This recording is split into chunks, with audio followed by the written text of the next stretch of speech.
Saya membaca peringatan Prof. Emil Salim sejak SD.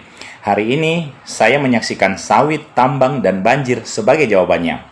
Teman-teman, tahun 1988, saat saya masih kelas 5 SD, saya membaca sebuah buku yang hari ini terasa seperti catatan kaki dari masa depan Indonesia. Judulnya, Pembangunan Berwawasan Lingkungan, karya Prof. Emil Salim. Sampulnya begini. Nah, ya kan? Nah, saat itu Prof. Emil Salim bukan aktivis LSM, bukan oposisi, bukan komentator pinggir jalan. Ia adalah Menteri Negara Lingkungan Hidup Republik Indonesia. Seorang ekonom yang berbicara tentang sesuatu yang belum menjadi kosakata publik di masa itu, seperti daya dukung lingkungan, tata kelola pembangunan, dan hak generasi yang belum lahir.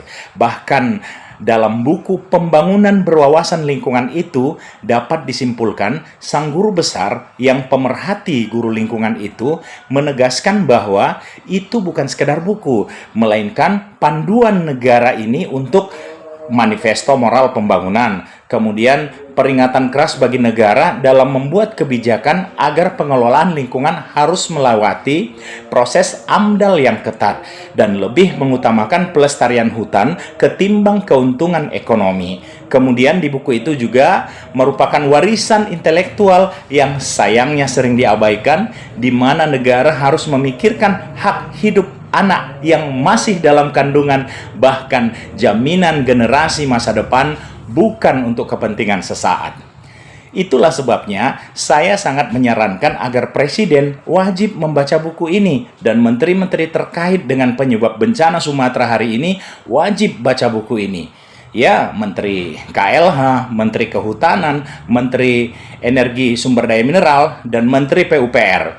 Sebab hari ini puluhan tahun kemudian yang disebut dalam buku itu, kita hari ini menyaksikan langsung bagaimana sawit, tambang, dan banjir berdiri sebagai monumen kegagalan elit di saat membaca buku yang sama. Sawit ketika pohon disamakan dengan hutan. Dalam buku itu, Prof. Emil Salim menegaskan bahwa hutan bukan sekedar kumpulan pohon, melainkan sistem air, kemudian penyangga tanah, habitat keanekaragaman hayati, dan penyangga iklim lokal. Namun hari ini kita mendengar narasi sawit juga berdaun. Jangan takut deforestation. Jangan takut deforestasi. Inilah puncak kemunduran berpikir seorang presiden, menyamakan monokultur industri dengan ekosistem hidup. Bukti lemahnya